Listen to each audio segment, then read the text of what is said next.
네, 서울시가 지난 2일 균형발전 5개년 계획을 내놨습니다. 이 계획을 발판 삼아 지역 격차를 줄여보겠다는 건데요. 네, 취재 기자와 함께 좀 더 자세히 짚어보는 시간 갖도록 하겠습니다. 네, 김대유 기자 스튜디오에 나와 있습니다.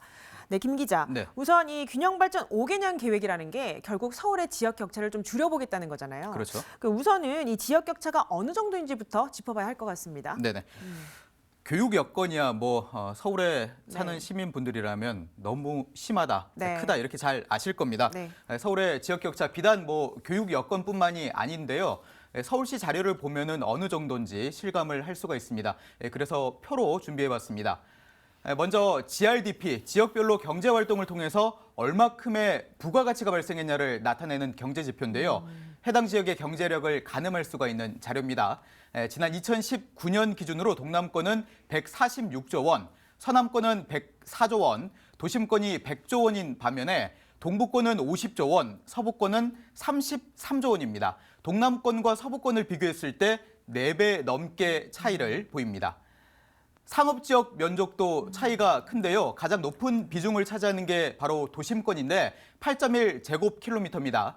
반면 서부권은 1.7제곱킬로미터밖에 안 됩니다. 역시 4배 이상 차이가 납니다. 하나만 더 소개해드리면 대중교통 접근성이라는 게 있는데요. 이 지역의 대중교통 시설이 상대적으로 얼마나 부족한지를 알 수가 있는 자료입니다. 중구와 광진구, 동작구 이렇게 3개 자치구가 상위권에 속하는데요. 모두 다 70%가 넘죠. 그런데 하위 3개 자치구를 보면 50%가 채 안 됩니다.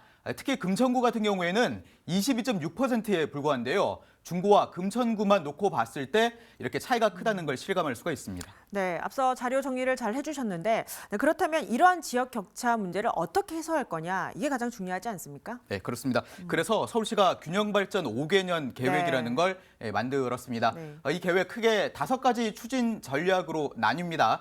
첫 번째가 산업과 일자리 기반을 조성해서 공평한 기회를 제공하는 거고요. 문화와 의료, 복지, 공원 등을 포함하는 생활 SOC를 늘리는 게 그 2번째입니다. 그리고 교통격차를 해소하고 또 주거 환경을 개선하며 마지막으로 균등한 교육 기회를 제공하는 것, 이렇게 5개 전략을 통해서 지역 격차를 줄이겠다는 목표입니다. 네, 좀 더 구체적으로 좀 살펴보고 싶은데 이 5대 전략을 권역별이나 또 지역별로도 나눌 수 있지 않나요? 네, 그렇습니다. 물론입니다. 자, 5대 전략을 세부적으로 나누면은 모두 88개 과제입니다. 네. 너무나 많기 때문에 다 소개해드리기는 좀 어려울 것 같고요. 몇 가지만 살펴보도록 하겠습니다. 먼저 도봉과 강북, 노원 등의 동부권의 경우에는 서울 아레나 사업과 홍릉 바이오메디컬 또 공릉 미래기술 산업단지 등을 추진하고 있는데요. 지역 산업을 발전시키고 또 일자리를 늘려서 지역 격차를 줄여보겠다는 걸로 해석할 수가 있습니다.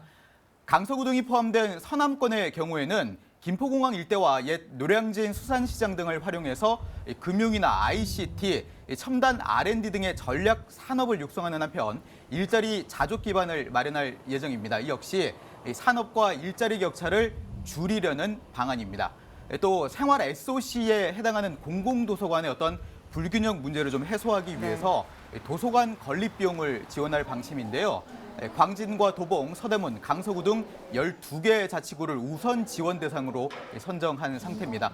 공공의료 서비스도 지역 격차가 심하잖아요. 네. 오는 2026년까지 강북권에 공공재활병원을 건립하는 걸 목표로 하고 있습니다.